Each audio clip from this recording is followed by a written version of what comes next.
Hey everybody, good morning. Welcome to Reunions at Princeton. I hope you're all having a great time. My name is Stephen Redding. I'm one of the co-directors, joint with Ileana Kudziemko, of the Griswold Center for Economic and Policy Studies, GCEPS.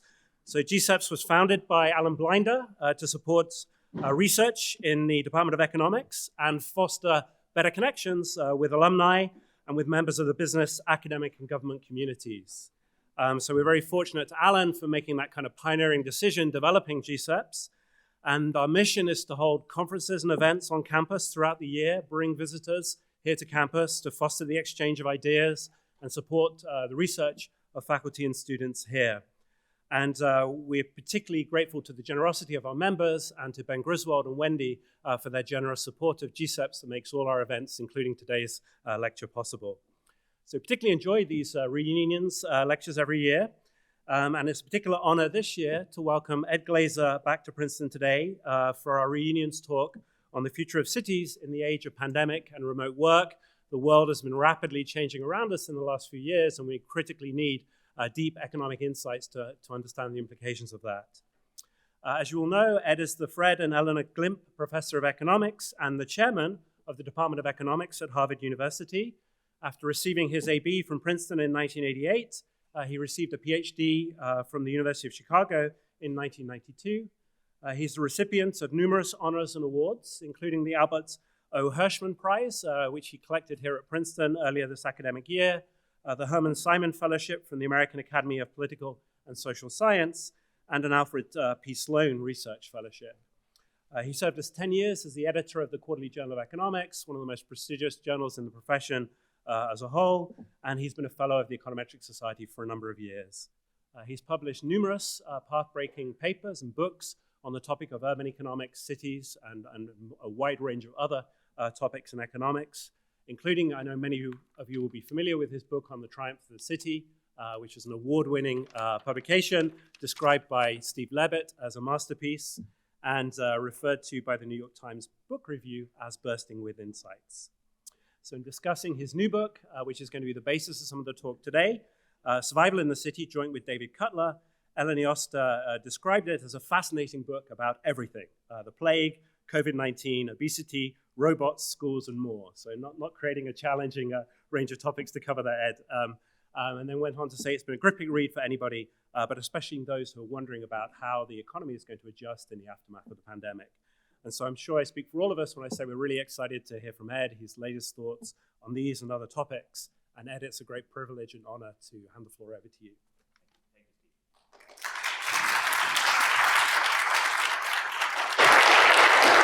Thank you all very, very much for giving me some of reunion time. And I'm particularly grateful to my former students, Ileana Kudziemko and Leah Platt-Bustan, and for my beloved co-author and partner in crime on so many things, Steve Redding. You know, in life, character is far more important than capability. And I think very much these three sort of, have so much of both that I am delighted they've been part of my lives. Okay, now when I would start a lecture like this, let's say in 2019 or earlier, I would always begin with a figure of this form, a figure that essentially shows the enduring strength of cities in our age.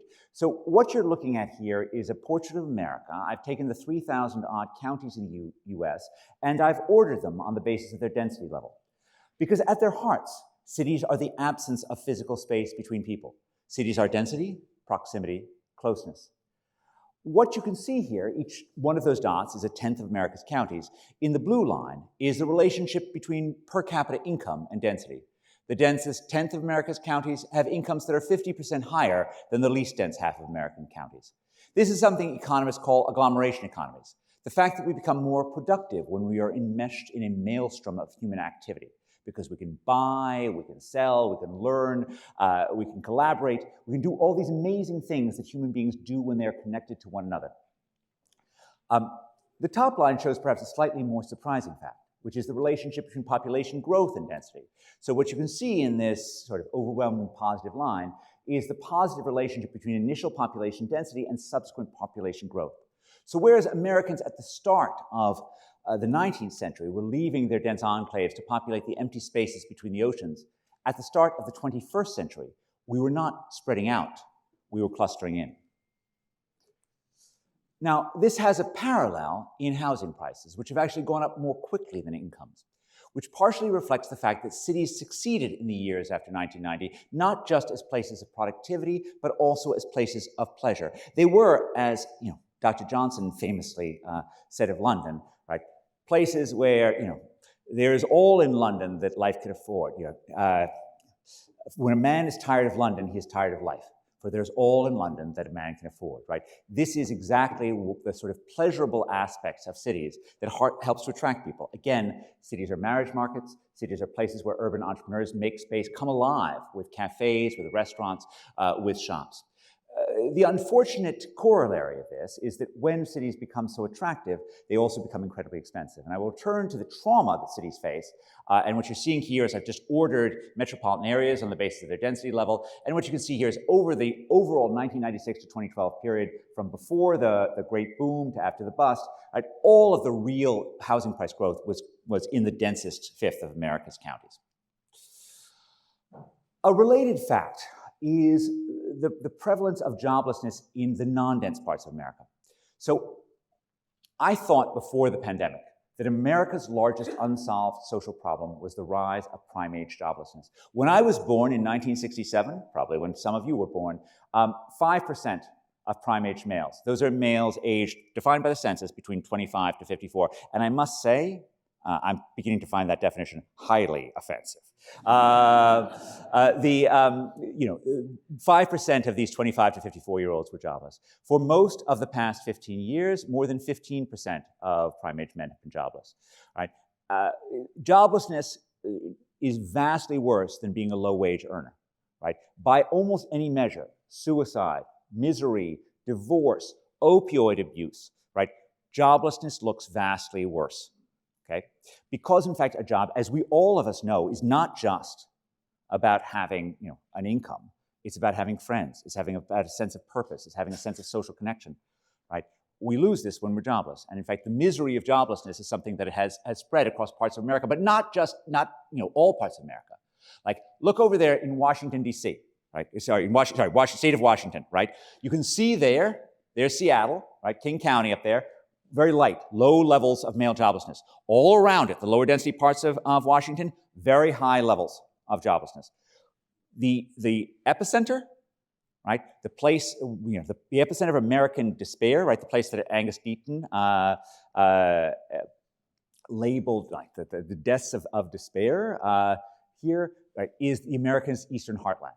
A great swath of land that starts up in Louisiana and Mississippi, runs up through Appalachia, and ends up in the cities of the Rust Belt. Right? In some of these areas, more than 1 in 4 prime-age males are jobless. And before the pandemic, when I looked at this, I could guess that there would be urban entrepreneurs who would figure out, right, what a less well-educated person would do in Seattle, in Washington, D.C., in New York City, in Boston. But what were they going to do in West Virginia? Right? What were they going to do in Louisiana? But then, right, facing this, so I had in mind in 2019 this very sort of optimistic view of cities, right, this very sort of upbeat, triumphalist view. And then this happened, right? It's happened before, right? We have had urban pandemics for at least 2,400 years. This image is meant to connote the Plague of Athens. Right, that's 430 BCE. And of course, the backstory for the Plague of Athens could not be as much of an urban triumph as possible. There is nothing in the annals of urban history that exceeds 5th century Athens for its greatness. Right? The incredible things that were done on the streets of the Agora, right? The breakthroughs that happened in philosophy, in arts, in architecture, in drama, in the economy of this remarkable epicenter of the Eastern Mediterranean, in its political strides towards democracy, in its military dominance over the Eastern Mediterranean. Right? It was an amazing example of what connected humanity could achieve. And yet all of this success also excited the rivalry of its land-based military neighbor, Sparta. And of course, Sparta demanded that Athens step down from its leadership of the Delian League, right? Pericles, the leader of the Athenian democracy, not a man to take guff from another human being. Perhaps he had a few beers before this, but he said no and gave one of history's most famous orations in Thucydides' History of the Peloponnesian War, telling Sparta essentially to get lost. Okay, The war was on, and Pericles had a cunning military plan. He would summon the Athenians and their Attic allies behind the walls of Athens and trust to those walls to keep out the Spartan infantry, the hoplites. He would then send out the vastly superior Athenian navy to harass the coastline of the Peloponnese. Right?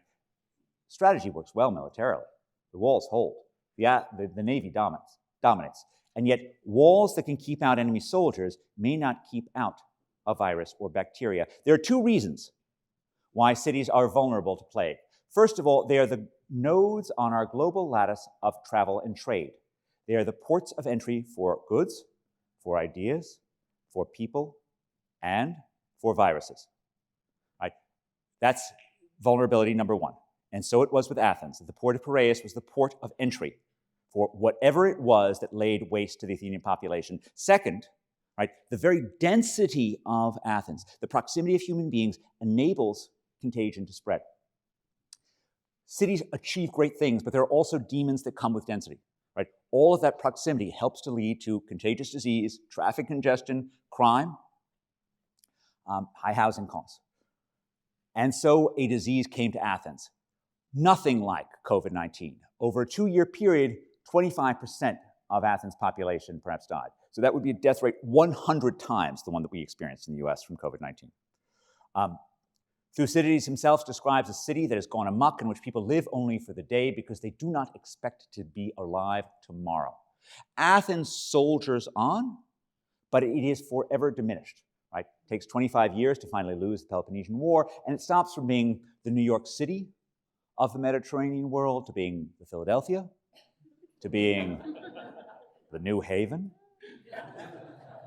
And so it survives for another 2,400 years. Now, for much of the past 650 years, our cities have been more resilient to pandemic. This is a chart of the history of death rates in New York City over the past 200 years. The early 19th century was an early period of plague because there was also globalization. You can see here the death rates are punctuated by events such as the yellow fever episodes in the early 19th century. Yellow fever is a mosquito-borne illness that emerged out of sub-Saharan Africa, probably in the 17th century, carried along to the Caribbean, and then up to the cities of the East Coast. Then you can see cholera. Cholera emerges in a particularly virulent form in the Ganges Delta in 1817, gets carried along with the British Army, gets carried along with the Tsar's army, and makes its way off to the cities of the West. Right? Death rates from yellow fever, perhaps 2.5%. So that's written there as 25 per 1,000. And cholera reaches as much as 5%. That's 50 per 1,000. Right? So these are very big death rates. And yet, despite these death rates of 10 to 20 times what we saw from COVID-19, cities continued to grow. Cities continue to emerge. Right? Why? Well, two factors. And the two factors that we need to remember going forward.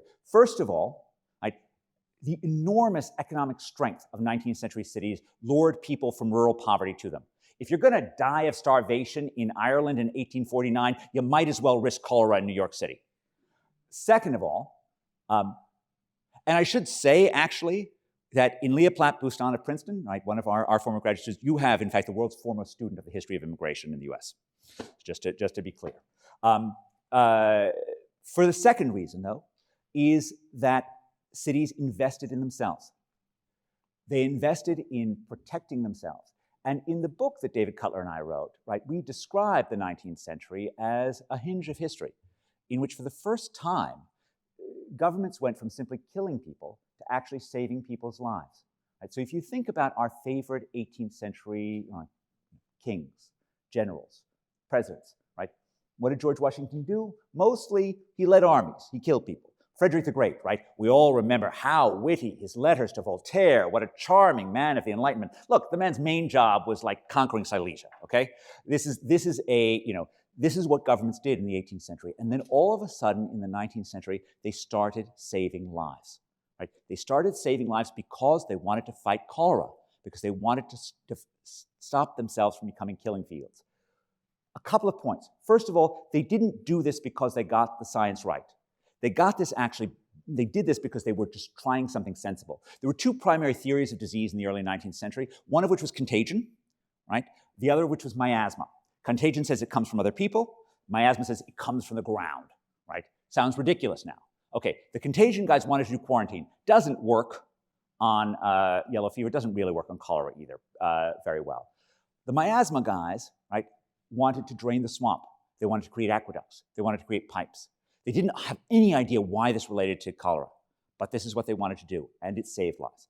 And by experimenting and by making it happen, they put it through. They made our cities healthier, and you can see that the cities got healthier. But two other points, one of which is this wasn't just about infrastructure. None of this infrastructure could have been done, right, without institutions. One of these institutions was, in fact, the municipal bond market, right? In fact, cities needed to be able to borrow, and the key work on this is Cutler and Miller. Cities needed to be able to borrow in order to fund this long-term finance. Second point, right? This infrastructure didn't just come from a benevolent government that bestowed it. It came from ordinary citizens who organized and made this happen. This was a ground-up thing that actually changed cities. And one of the cities do that's most important is, in fact, they enable people to organize to create political change and to make better governments. And when I think about the cities of the developing world, the biggest upside that I see is not economic change, it is political change. Is the ability of urban middle-class citizens to come together and create a society that is more free, that is more open, that is more accountable. Last part. You can see here that, in fact, the Croton Aqueduct was opened in 1842, and New York continues to have cholera epidemics for another 25 years. My great-great-great-great-grandfather died in the 1849 cholera epidemic in New York, right? So 7 years after Croton opens. Why? What's going on? It's the last mile problem. I work on water in sub-Saharan Africa, and one of the big problems is some well-meaning, aid agency will build a water main, will build an aqueduct, and poor people aren't willing to pay for the connections because they're poor. The connection is $1,000, right? Their per capita income is $2,000. Totally understandable. Well, we should have foreseen this because that's exactly what happened in New York in 1845, right? We built this aqueduct. We did distribute a few free hydrants, right? But water is really heavy to carry, and anyone who wanted to connect had to pay for it. And, they're poor people. They just emerged starving from Ireland, right? So they're not willing to do this. And so they continue to use their pit latrines, they continue to use their wells, and they continue to die. It's not until you have the Metropolitan Board of Health, which is opened in 1866, which imposed fines on the owners of tenement owners. In our words, Pigouvian taxes, that you actually have the health improving. You had to actually have incentives as well as infrastructure. This is a more general point about infrastructure, right? You need prices as well as structures. Right? There's something called the fundamental law of highway traffic, was identified by our colleagues, our friends, the economists Matthew Turner and Gilles Duranton, which says that highway miles traveled increase roughly 1-for-1 with vehicle miles built. If you build it, they will drive it. What that means is you cannot just build your way out of traffic congestion. You actually need to charge people for the roads that they use. It's the same thing with sewers. Now, you can see after the Board of Health emerged in 1866 and started imposing fines on tenement owners, the city became safer. And for 100 years, we'd almost forgotten that pandemic could be a part of urban life, right? Life expectancy in New York City 10 years ago was 3 years higher than the nation as a whole. And then, of course, this happened, right? We had another urban pandemic. This is April 30th, 2020. And you can see here that COVID in those days was a very urban plague. Remember ports of entry. Right, New York, right, Boston, Atlanta, Detroit. These were the places where returning tourists bringing COVID-19 back emerged first. And these were the places where there was the most killing. Now, a waterborne pandemic actually tends to stay fairly urban, like cholera. Because if you've got your separate well, think Little House on the Prairie, you're pretty protected, right? On the other hand, an airborne pandemic can spread everywhere. And so it was with COVID-19. Right? By November of this year, it was ubiquitous. It was a disease of the Dakotas. And so this disease didn't end up staying all that urban.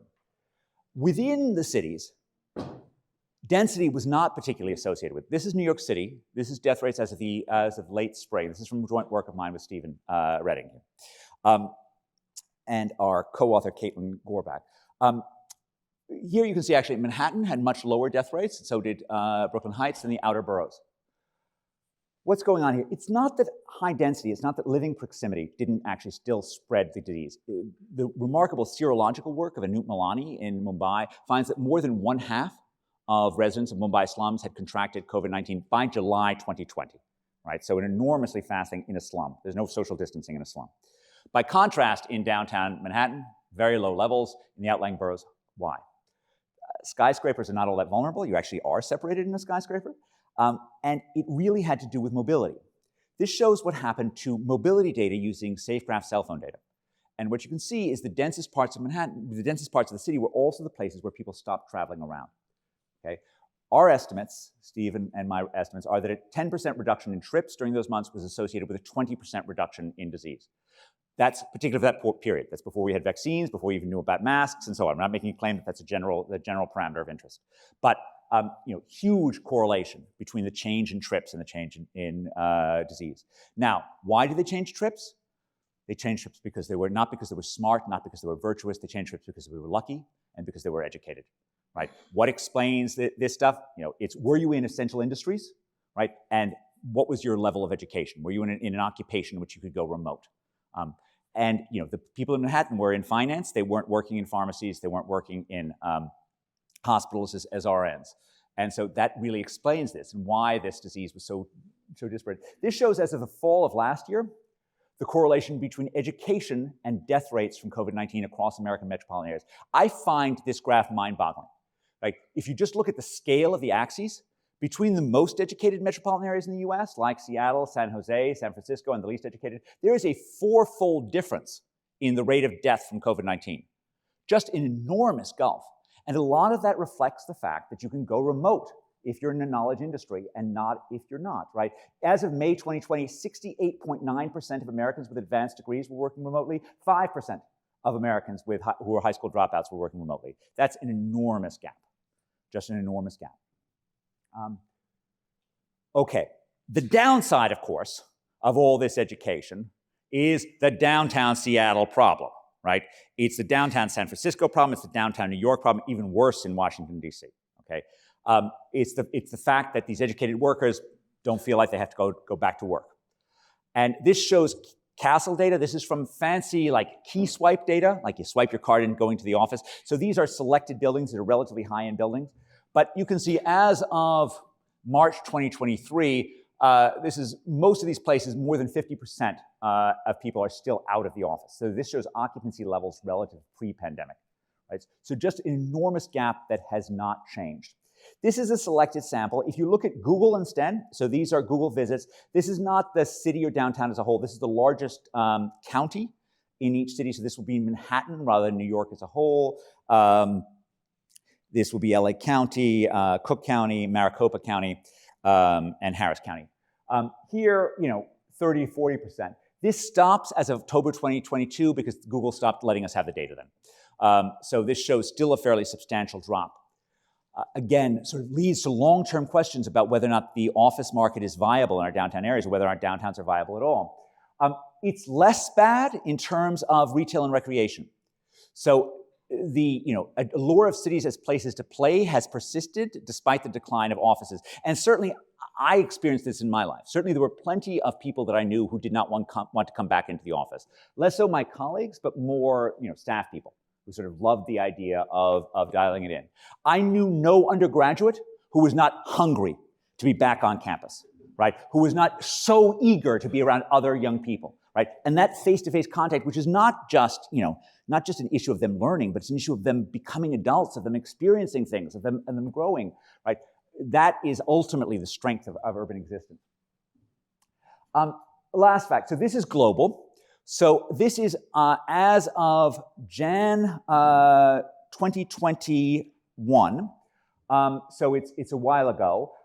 This goes from data on the x-axis, on the horizontal axis, is from an online survey that Nicholas Bloom and his colleagues, Nicholas Bloom is a remarkable economist at Stanford, have been doing throughout the pandemic of asking people how long they've been remote or whether or not they're still remote, and how many days they're going remote. And along the y-axis is how long Google Mobility says people are going remote. And so what you can see is in the wealthy world, it kind of lines up. In the poor world, the places that are below the x-axis say that basically if you use Google data, it looks nothing like the work from home survey. And the reason for this is, if you do an online survey of India, you get a wildly non-representative sample, right? You actually don't get any picture of what real India is. And if you look at this the Google data says that the Indians are all back. The work from home data, which is from 4 tech workers in Bangalore, that actually does not say that they're back. The 2 countries that are above the line are Russia and Ukraine. This was in the start of right before the war. Now, when we think about this in a post-pandemic world, we want to think about the sort of broad arc of technology in the city. Technologies can be centripetal, meaning they bring us together, or they can be centrifugal, meaning they push us apart. Right? There's a long dance between technology in the cities. This is the aqueduct, probably the most important of all urban technologies, because it enabled cities to survive by importing water from elsewhere. It is a classic example of a centripetal technology. The 19th century was indeed a great centripetal age with things like the skyscraper, the elevator, the steam engine, all of which enabled people to come together. The 20th century, in the US at least, was a centrifugal age, in which cars and TVs and radios enabled us to disperse from our once dense haven on the eastern seaboard and to live in lower density living. Now, in the 1960s and 1970s, cheap transport, right, highways, cheap trucking, container ships, killed off urban industries, right? The one we all think of in decline is cars, but the largest urban industry in the 1950s was not automobile production in Detroit. It was garment production in New York City, right? This was an industry that was clobbered by globalization, clobbered by automation, as those jobs disappeared by the hundreds of thousands from New York City and went to cheaper parts of the US. They went across the oceans, right?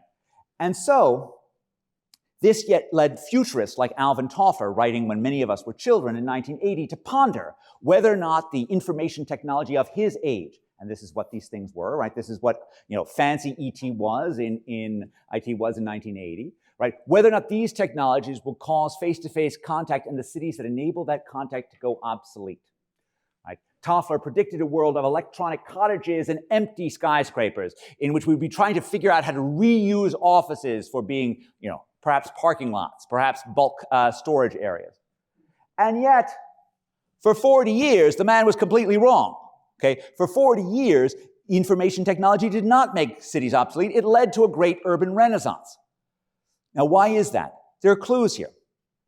This is the Wallace office at Mike Bloomberg's City Hall, which is based on the Wallace office at Bloomberg's company, which is based on the Salomon Brothers trading floor, right? Now, when you think about a trading floor, and the trading floors were quick to reopen in the pandemic, Jamie Dimon was fierce to reopen, you have a puzzle.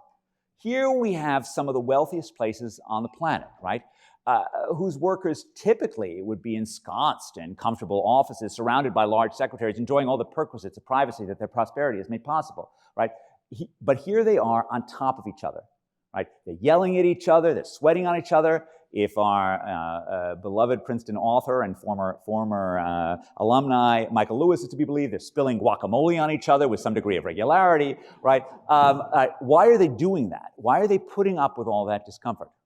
Well, the reason should be obvious, right? Because they're in the industry in which a little bit of knowledge can make you a fortune overnight, right?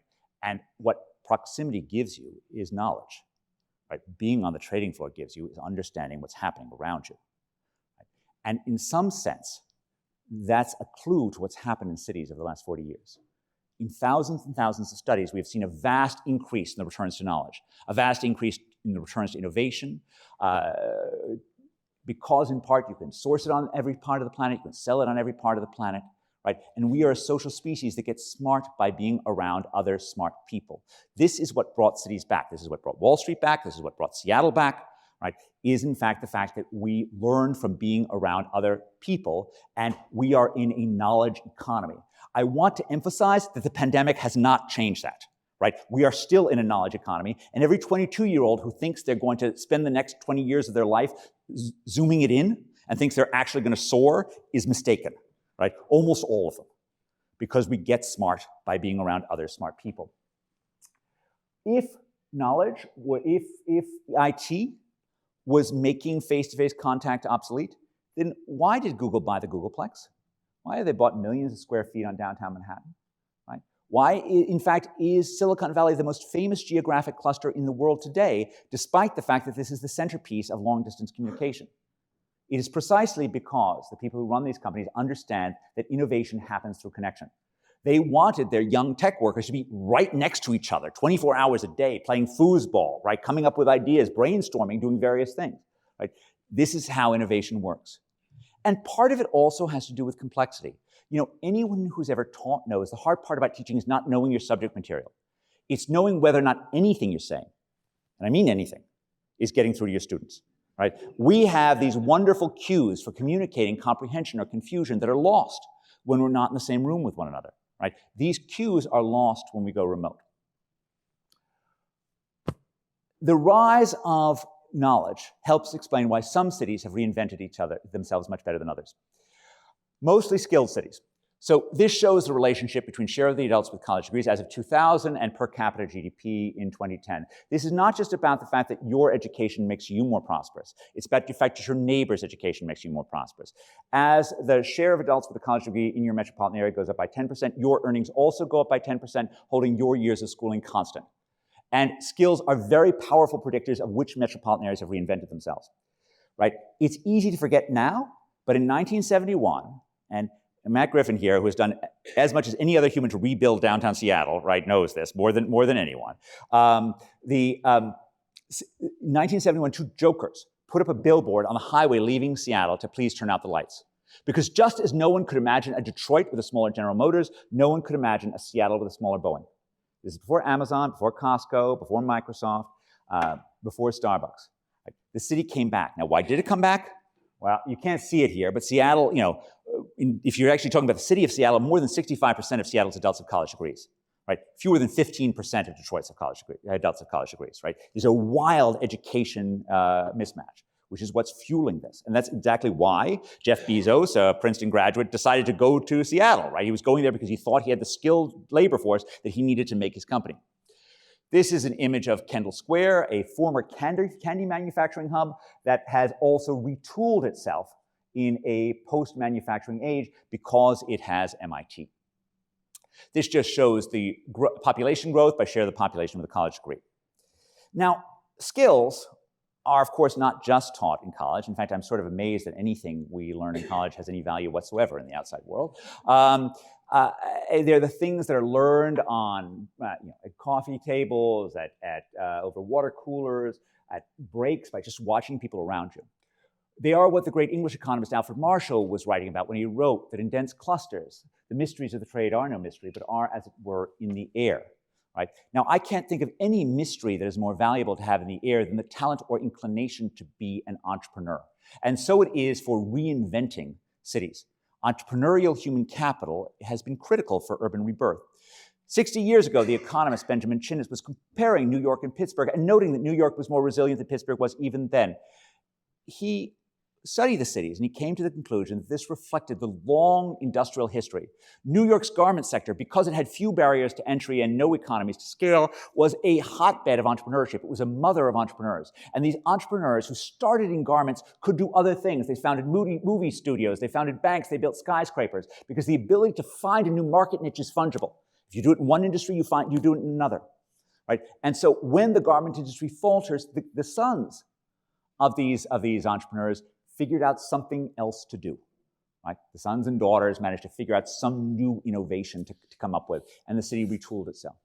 By contrast, Pittsburgh, where my grandmother grew up, right, trained company men, right?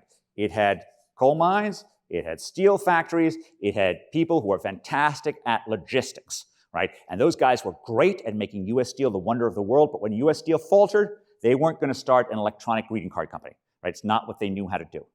And I want to just say, you know, my great-grandfather was a company man for a steel company. My mother was a longtime employee of Mobil Oil. And I am now my 31st year as employee of Harvard University, right? We are all of us company men still. And it is remarkable, given the mediocrity of our measures of entrepreneurial human capital, how well they do to predict employment growth. This just shows average firm size. The employment growth between 1977 and 2010 is 5 times larger in those metropolitan areas with the smallest average establishments than in the biggest average establishments. This holds true controlling for state, controlling for region, controlling for whatever you want about industrial type, looking within city as well. Lots of little firms are just much more predictive of growth than a few big firms. Now, what do we know about working from home during the pandemic? So I'm going to first turn to the work of Natalia Emanuel and Emma Harrington, who who echo earlier work from about 9 years ago by, again, Nick Bloom, looking on working remotely. So both Nick and Natalia and Emma, who are our students, look at what happens when you compare within a single company remote workers and non-remote workers. Nick has actually a randomized controlled trial. They're just looking at a slightly different kind of experiment. They both find the same thing for productivity. The workers who go home, right, are just as productive as the workers who stay there. You actually have to collect. If workers actually just choose to go home, they actually end up being kind of crappier workers. The workers who actually want to stay at home are actually not as good. But if you just take the same workers and send them home, like when they're call center workers, they don't get worse in the short run. This shows their probability of being promoted. If they went remote, it dropped by more than 50%, right? It's a huge gap. And when you think about these call center workers, what are they being promoted to do? They're getting promoted to handle the tough calls. Well, how have they learned to handle the tough calls if they were remote? They're all by themselves in their like living room, right? How would their boss learn if they were good? How would anyone give them encouragement? Right? They're remote, they're not learning. And so they're staying at the same level. This comes from it's the same paper of theirs. It's a slightly revised version. This actually just shows one-on-one meetings between managers and their workers for the online and remote workers. It shows before and after the pandemic. Very significant gap before the pandemic between online and remote workers in terms of meeting between the bosses and workers. That then, of course, disappears when they all go remote. Nobody meets with anybody, okay? So you're just not getting the face-to-face contact that matters. This study by our former student Sonia Jaffe and her co-authors at Microsoft, I'm just going to read you from the abstract. They're looking at basically all of the interactions between 61,182 Microsoft employees. Our results show that firm-wide remote work caused the collaboration network of workers to become more static and siloed with fewer bridges between disparate parts. Furthermore, there was a decrease in synchronous communication and an increase in asynchronous communication. Together, these effects may make it harder for employees to acquire and share new information, right? So the network breaks down when it's remote. Two more points about learning and what we learned during the pandemic. This is online postings. So this comes from Burning Glass. It's an aggregator of all the online postings, and it shows employment. This is from Jose Ramon Morales Faria and Carlos Daboin, and it compares employment and online postings for jobs that can be sent remote and jobs that can't be sent remote. On your left-hand side, you see the jobs that had to be done live. When the pandemic started, employment dropped, postings dropped, and then they both came back up. The remotable jobs, an enormous disparity, right?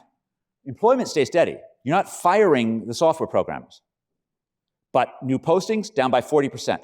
Right? Literally 42% between the start and the end of 2020 in terms of postings for online programmers. Firms were not willing to onboard new workers when they had to onboard them online, right? When they had to onboard them remote. And so this again points to the sort of learning channel that breaks down when we're not connected to one another. Last fact, right? We now have an ocean of evidence on what online learning did to our children, did to our students, right? And the evidence is mixed. Some of it says it was just awful. Some of it says it was catastrophic. It's somewhere between those ranges of level of disaster, right? So whether or not you think it is sort of Plague of Athens or just, influenza pandemic of 1918, 1919, right? That kind of level. So again, learning breaks down, right? And indeed, for me, I wrote this book with my beloved co-author, David Cutler, for the first 6 months of the pandemic. Is how I got through this bloody thing. And we've been writing papers together for 30 years, and it was perfectly easy for us to write a paper together. All of our new students, right, were disconnected. It was all a disaster for them, right? And in terms of building those social connections. So I guess my view is that in the long run, in the medium run, our urban areas our urban centers will rebound. I do think that office markets are surely hampered. I do think that unquestionably there will have to be a reset in terms of commercial prices and commercial rents. But I can't see a world in which young, scrappy firms are going to say, oh, we're just going to go to our parents' house in Monmouth and just dial it in, right? They want to be together. Now, the challenge for our existing urban areas is they don't necessarily want to be in Silicon Valley. Right? They may say, well, why are we paying these rents? Why are we putting up with California politics, right? We could go to Honolulu. We could go to Vail. We could go to Austin, not pay any taxes, right? And so in some sense, it's a vision of the world in which we're not looking at an end to urban connection, but we're looking to a much more competitive urban talent market. And so that leads me to, in fact, my worry, which is part of our worry when we wrote this book, was that we seem to be looking at a collision between what cities wanted to do and what they could do. A challenge between, which is very similar to what we faced in the 1970s, when city governments very much wanted to take on existing social inequities. And that could not be more understandable, right? But if cities try to run local safety nets, they try to run local welfare states that punish the wealthy, right? The wealthy just leave. Right? The wealthy just go about. If you decide that you want to deal with unfair policing by not providing any safety, then people just disappear. You will end up having no tax revenues to pay for anything. And that's indeed what we saw in the 1970s. But we have to recognize that these desires to fight inequity come from very real pre-existing social weaknesses. Right? I'm just going to highlight 4. 1, cities bring productivity but not upward mobility for poor kids. 2, successful cities are becoming permanently unaffordable. I like to call this sometimes the triumph of insiders over outsiders in a bow to Manker Olson's Rise and Decline of Nations. The unhappiness, the understandable unhappiness over policing and incarceration, bad urban infrastructure. And all of these things create a desire to make our cities better, and should. But this is an area in which if you think you're just going to tax and spend your way out of this, it's not going to work. You actually have to do the hard part, which is make city governments better. And I'll turn to that at the end. Okay, first of all, upward mobility.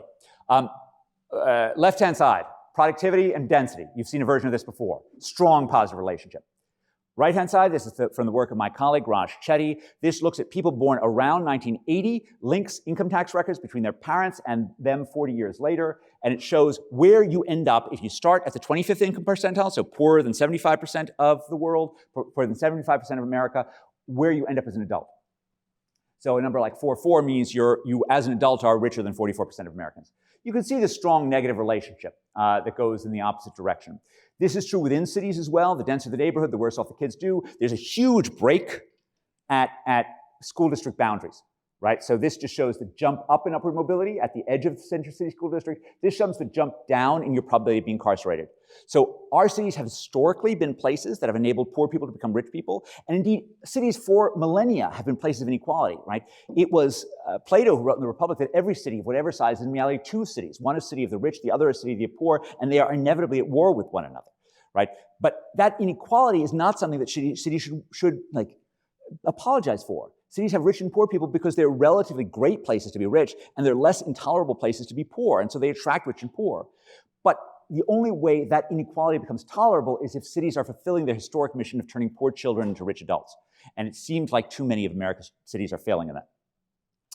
I'm going to skip over this, but you don't need to focus on the numbers. The numbers are a pain in the neck.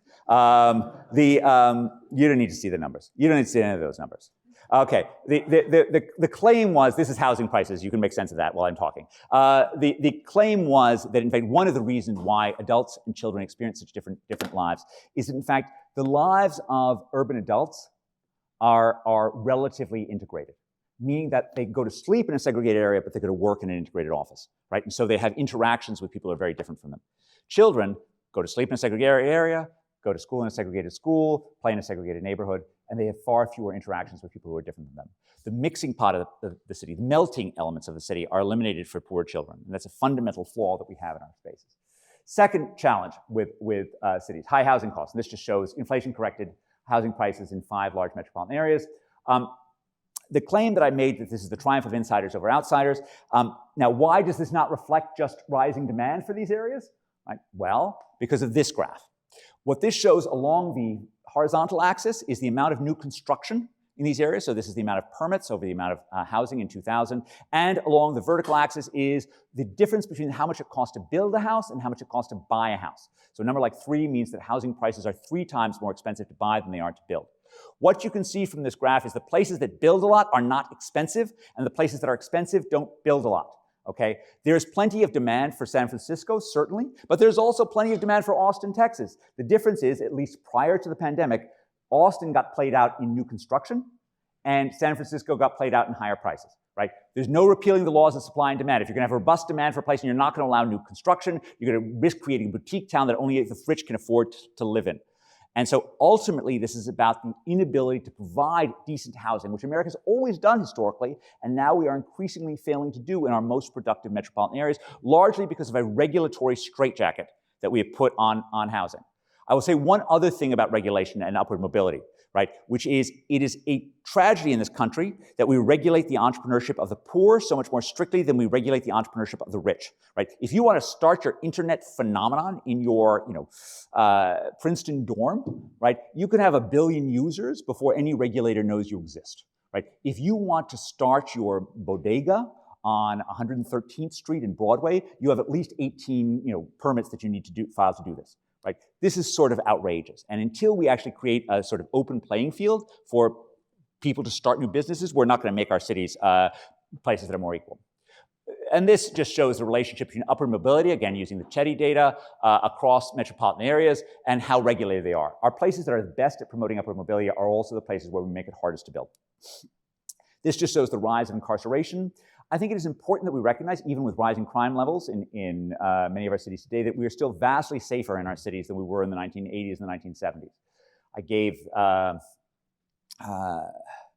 some sort of address at my high school maybe 5 years ago, and I fondly remembered the day in my junior year where there was a triple murder in the hotel right across the street from us, and how excited we were as teenage boys to hear this. But we were noting how very different the crime levels were in New York, and they still are. But of course, we made our city safer by incarcerating a vast number of people. And we tell the story in our book about how we got 3 strikes laws, and the story of Ida and Diane Balaciotis in Washington, who this is a tragic story. This young woman who was killed by a sexual predator, a repeated killer who should never have been alive. Who had never been, he should have been alive, but he shouldn't have been out, right? He should have been incarcerated. It was a predictable thing. And so Ida Balaciotis, when her daughter was killed, right, campaigned for tougher laws for sexual predators. Understandable, almost assuredly right? But then you go to 3 strikes for pot dealers, right? A country that can't distinguish between a 3-time rapist and a 3-time pot dealer is insane, right? We need to actually have laws that are actually appropriate and figure out the right kind of way to do criminal justice, which does not mean, by the way, just defunding the police, right? We actually want our police to do 2 things.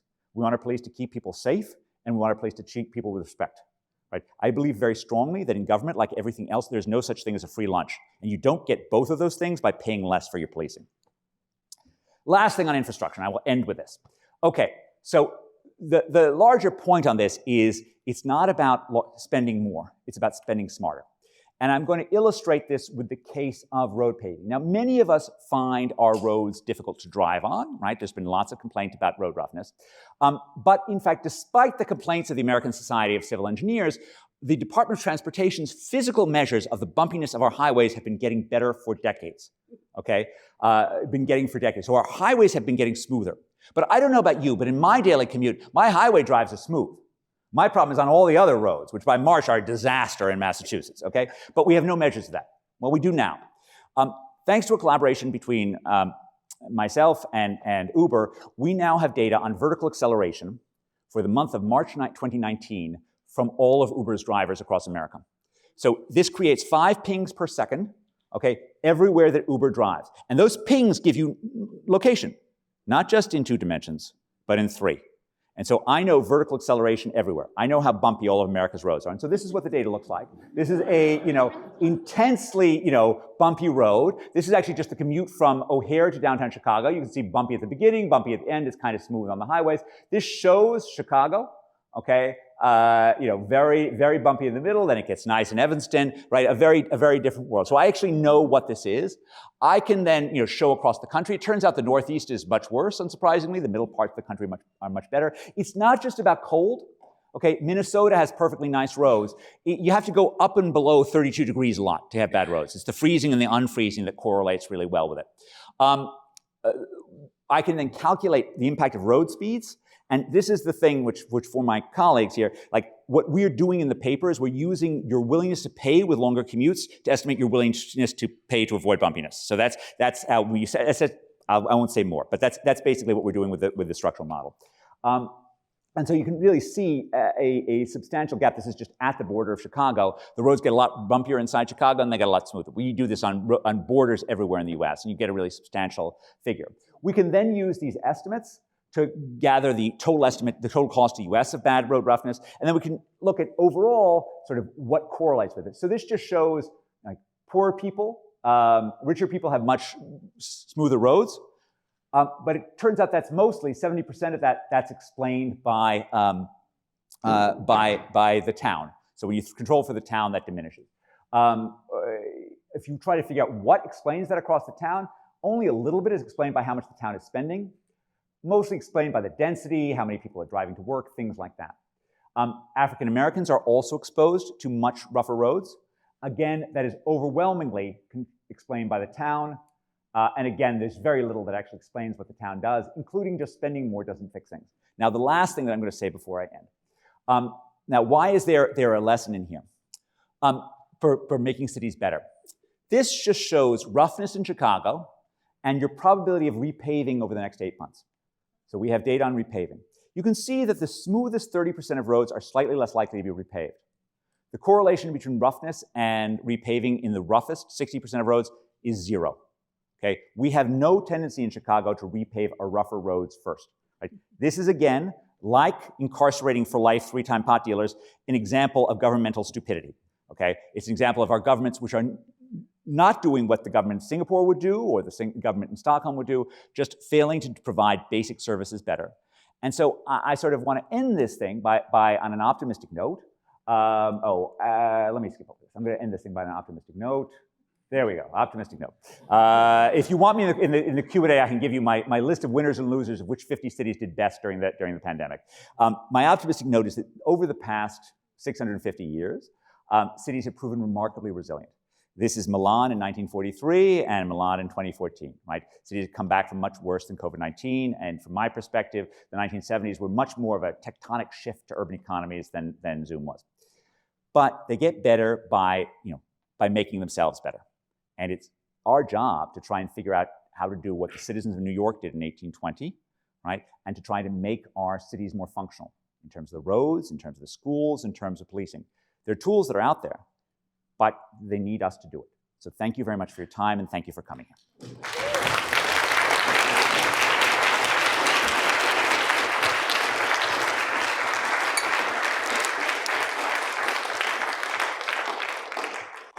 Thank you very much, Ed, for a terrific lecture. We have a little time for questions and discussions. If anyone has a question they'd like to ask. I think Tiger has a... Tiger, would you like to come down if you have a question? And I'll just get things going while people are coming down. Ed, that was a terrific lecture. One thing I wanted to press you about or get your views on in a little more detail is, as you highlighted, working from home has been the sort of force for decentralizing people to the suburbs, away from downtown cities. One thing that could bring them back is sort of opportunities at work and from promotion, as you were discussing. But then the other thing you mentioned that could bring them back is sort of consumer city. And so I'm thinking about your very influential work on the consumer city, that even if I'm spending some of my time working from home, I actually might want to be in a relatively dense place for the consumption amenities that brings. Of course, rents are higher there, but I also have access to theater and restaurants and so on. So do you think that that sort of consumption amenities and their increasing importance over time as people become wealthier in real terms is also going to help to sort of preserve cities? I certainly think that, Steve. I also think from sort of a public policy perspective, that's the low-hanging fruit. So what I was alluding to earlier in terms of the... So the question was, will the pleasure side of cities, will the ability of cities to be playgrounds, to be places of joy, places of connection, enable cities to come back even when their office markets remain dead? I'm optimistic, but I'm always optimistic. Kind of my job, to be honest. What I think I can be more reliable on is what I think cities should do to promote the consumer side. One of which is unquestionably safer. Okay, so it is insane that there's an open air, fentanyl market on 3rd Street in Seattle. Right, that is an insane thing. 3 blocks away from the waterfront. Right, this is something that core downtown area, San Francisco, Seattle need to be safe, or else no one's going to want to go there, no one's going to want to resort there. Secondly, we need to think about reforming our permitting systems. Right? There are urban entrepreneurs out there. There are people who want to start restaurants or food trucks, and yet they are being denied the ability to do that. That is the easiest thing for the government to do. It takes no money to make your permitting system more streamlined. And we need to do that. I will just tell one anecdote on this, which is my sort of relatively anti-overregulation stance. It combines with the fact that I started eating in the food trucks outside of the tower in 1993. too. So food trucks have fed me for the past 31 years, and I felt a certain need to give back to this important issue. And so I started writing columns entitled like "Free the Food Truck" in 2008. Well, this got me on a NPR talk show with a wonderful woman who's trying to start her food truck, the Pink Flamingo, in Detroit. Okay, and she's been experiencing 18 months of regulatory pain, not being able to get a permit. Now, the idea that Detroit should be saying no to any entrepreneur, right, is just madness, right? Detroit basically should say, anyway, no rules, just go ahead. But couldn't get started. And so we're on this is the host, there's me, there's the woman, and there's the ombudsman of the city of Detroit. Now, the poor ombudsman of the city of Detroit, okay, like, I'm beating up, the host beating up, the woman's beating up, every caller. There's not a single caller who says something nice to say on his ombudsman, right? And the poor guy, at the end of 55 minutes, is just so beleaguered, right? He says, oh lady, just go ahead and start your food truck. We're never going to catch you. And I think, Tiger, you had a question next. Okay, sure. Hi, I'm Michael Klein from the class of '87. I studied public higher ed, and there's a perfect overlay, it seems to me, between, and especially with Rod Chetty's social mobility index, public colleges and universities showing 6 of the top 10 institutions that make a difference in people's lives are within the CUNY system. I'm wondering if your research shows that having, among the infrastructure that you mentioned, the knowledge economy, a lot of touch points seem to point to having a public college or university in the city itself to support a lot of the points that you made. You see a connection between the resilience of cities and having a public institution within the city. It's a great question. So first of all, I do always worry when the American Society of Civil Engineers says that you need more civil engineering. And so I worry when higher educators say what we need is more higher education that's public by the public purse. That being said, there's actually a lot of evidence to support this view. Okay, so let me give just a couple of examples. First, and perhaps most classically, the work of Enrico Moretti looking at land grant colleges, which are publicly funded universities in your city prior to 1940, has proved to be a subsequent economic boom for those areas. Certainly, I experience this on a daily basis. Massachusetts land grant college is the Massachusetts Institute of Technology. Okay, which has surely played a huge role in our urban resilience.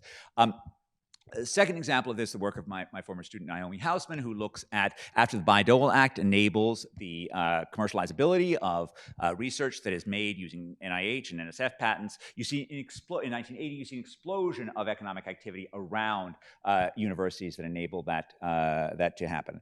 There's a lot of truth to Daniel Patrick Moynihan's line when asked, what is it that makes a great city? He said, get me 2 great universities and wait half a century. Right? This is all kind of true. Now, the relative role of having low-cost universities versus high-cost universities, it sounds right to me. Certainly having stuff that's available for relatively low-income people, certainly the things that Raj's data suggests, that seems totally correct for me. I don't know that it's easy to sort of do that in a way that's sort of statistically clean. But in fact, making sure that tertiary education is affordable to ordinary people, that certainly seems really important to me, especially in places where the secondary system has failed them. That seems exactly right. So thank you for your question. You had a question, yeah? He has notes. Now I'm getting really scared. Two quick questions. First one, I'm surprised you didn't touch on wage inflation. Would you mind talking a little bit about that? Especially, one could say that we've been living in this low inflation, low rate, low cost environment, and after COVID, you now just have to pay workers much more to get them back. But maybe some people say, it's my lifestyle, I just want to come back to work. Like, I work at an investment bank in New York, and the analysts are recently told that if you don't come to work 5 days a week, your bonus is going to get cut. And surprisingly, that has had very little effect on office attendance, so whatever reason. I'll run very quick. So, second question, you talked about how remote work kind of decreases people's interaction and so on, bad for young people's promotion. Have you ever looked at sort of an older age range, maybe people in their late 40s, 50s, that are waiting to retire, that are in less interesting jobs? I could imagine a lot of sperm bombs probably hate their job and their coworkers anyways. In fact, that they could go remote work. A lot of them hate their families more. Yeah.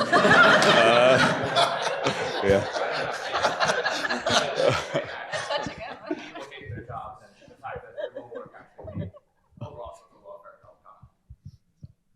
So two great questions. I'll touch on wage inflation more. So when I wrote the book, and this is probably the thing that I got most wrong about in the book, is I was worried about the nature of our service economy making the impacts of going remote particularly severe on low-income workers. And sort of I had in mind sort of the long arc of history. If you go back to the 14th century, right, in an age of subsistence agriculture, the Black Death hits 1348, maybe a third of Europe's population dies. The people who remain are vastly wealthier because in a subsistence agriculture economy, land per person basically determines how much labor gets paid, right? And so wages soar in the late 14th century.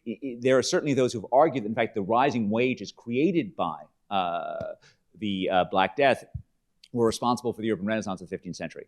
Flash forward to the influenza pandemic of 1918, 1919. This appears to have caused a temporary dislocation as people temporarily avoided factories, avoided mines, but people didn't stop ordering Model T Fords, they didn't stop ordering ice boxes, and so they retooled very quickly. It was a short, sharp shock. Move forward to 2020, right?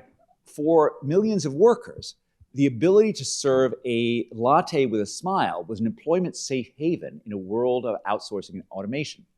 And yet it occurred to me, I thought that those jobs could disappear in a heartbeat. The 32 million jobs in leisure, hospitality, and retail trade could disappear in a heartbeat when that smile turns into a source of peril rather than a source of pleasure. And yet, thanks in part to trillions and trillions of dollars of federal stimulus, right? That's not what happened. We didn't have, in fact, a massive rise of joblessness among poor service sector workers. What we had instead was a massive increase in the price of their wages. And you saw this particularly during the immediate onset of the pandemic, where you needed to pay people combat pay for them to show up.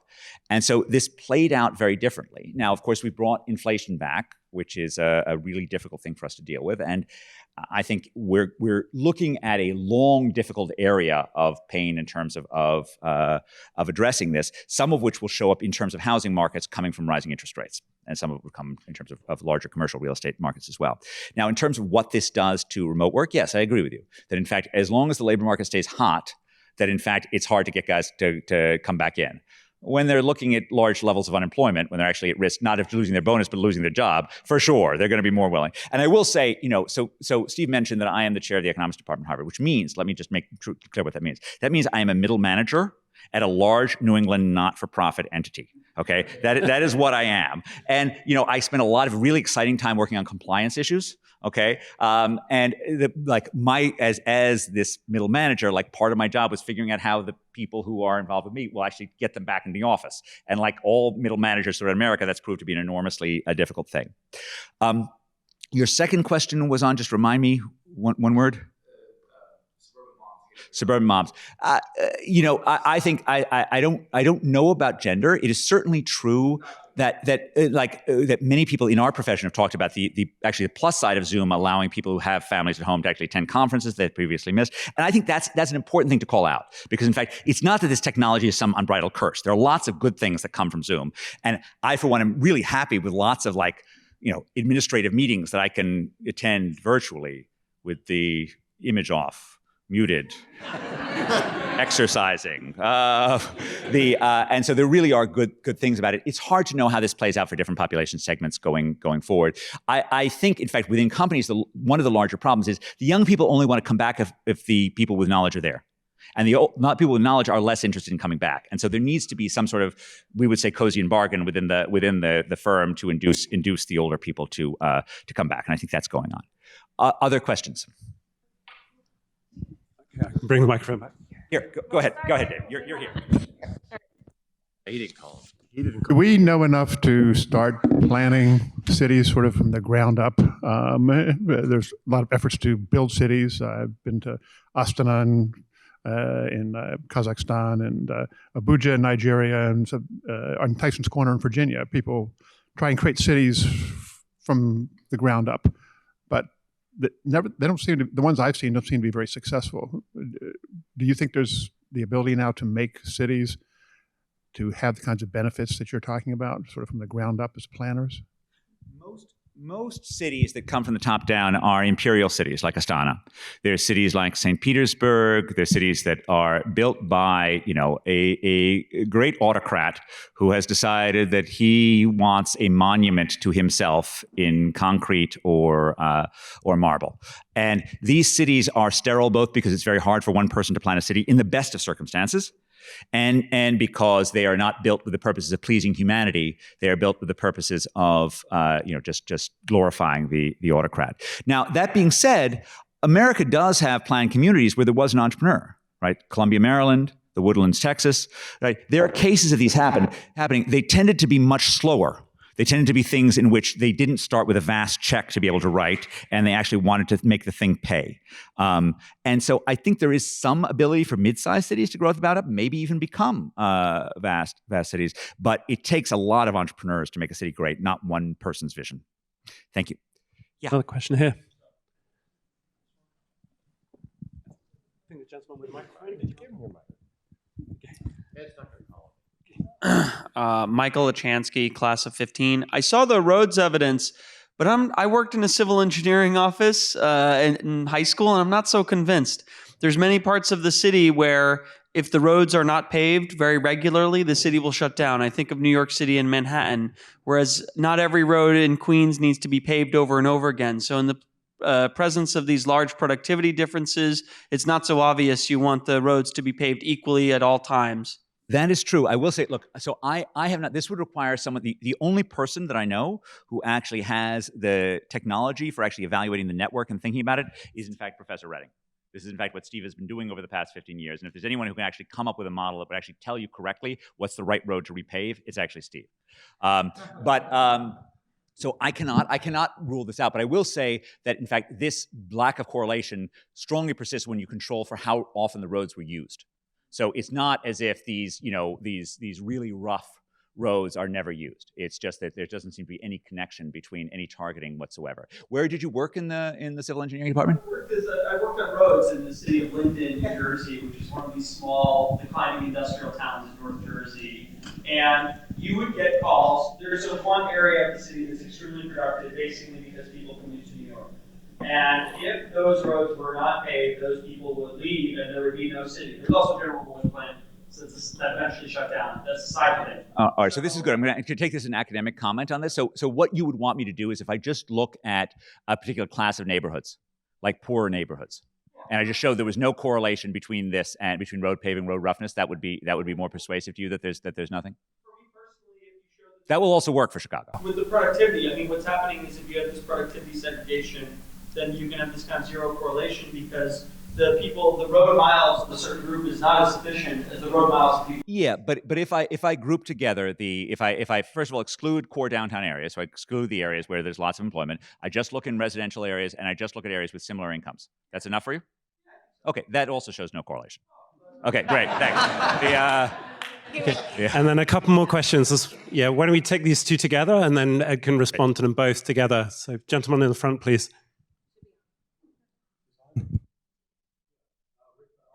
66. Could you talk a little bit about the correlation of public transportation and non-automobile transportation viability of cities? Okay. And then should we take that with this gentleman with a purple shirt here? Hi, Mark Daniels, friend of the class of 2018. I had a question for you about downtowns. I'm wondering, with the expected decline in commercial real estate prices over the next few years, is those correct to whatever the median equilibrium price point will be after the pandemic? If you see a different set of businesses coming in to replace that, there's also been a lot of discussion around commercial to residential real estate conversions with a lot of questions around the viability of that. What you see the future of downtowns looking like 5-10 years down the road as we reach that price correction, and what vacant commercial real estate will look like at that point. So that's a great question. I will answer that secondly. So public transportation.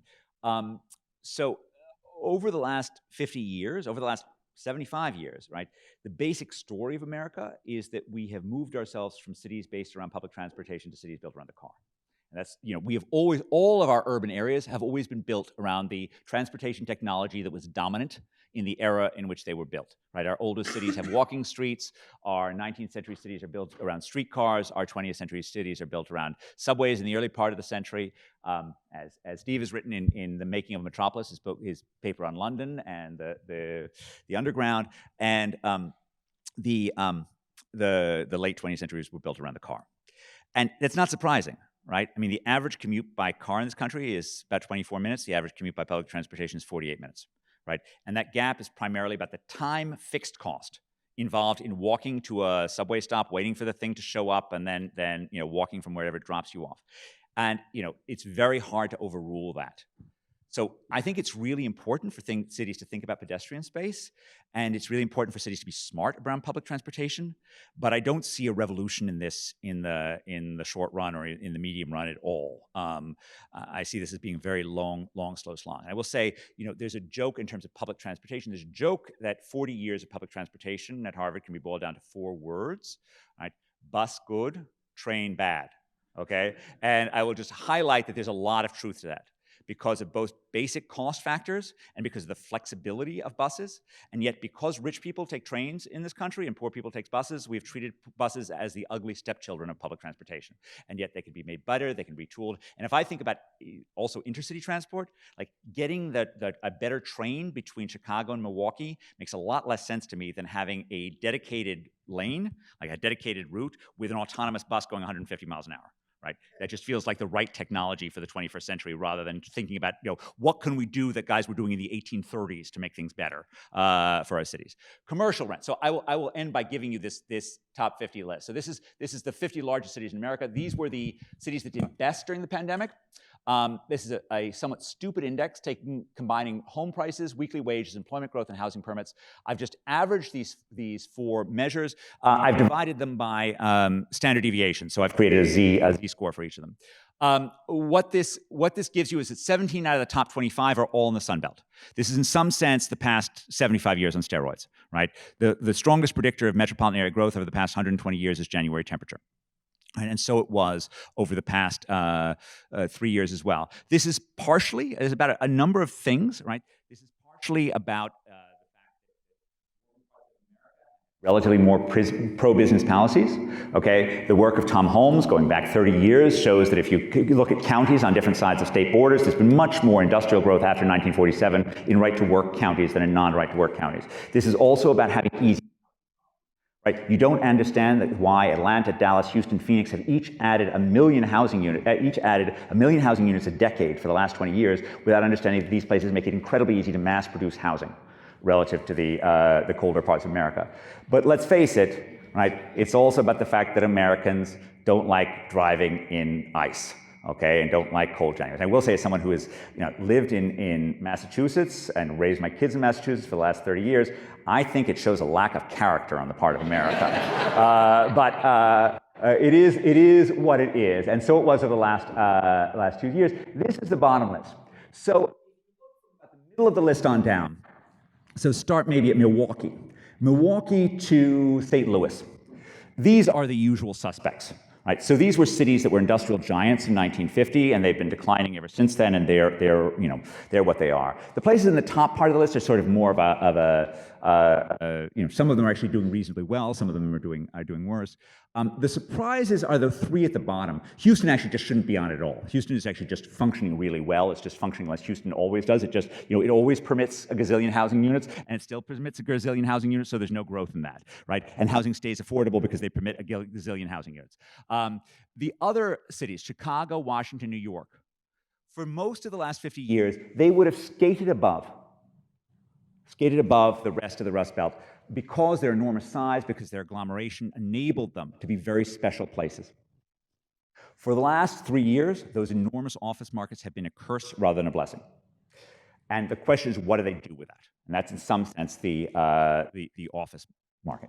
Now, the beautiful idea is, we'll just reconvert it to resi. We'll just convert it to residential. Sure, but it's really expensive to do that. Right, and it's a great thing to have happen, but and cities should be make that easier to permit. Right, we're enthusiastic about that. Boston, somewhat crazily, is converting commercial to lab, which is not something I would ever see in my life, but they are in fact doing that. I think there's probably more action in converting different uses of office to other commercial uses, right? That seems easier. And the most obvious one is that offices that once held high-end banks will held lower-end, scrappier businesses. They'll get cheaper, they'll reset, they'll become more affordable to ordinary people. So that's sort of what I have in mind. Again, this requires the more flexibility you can put in the system, the more resilient the system is going to be. And I think that's the sort of critical public policy. Thank you.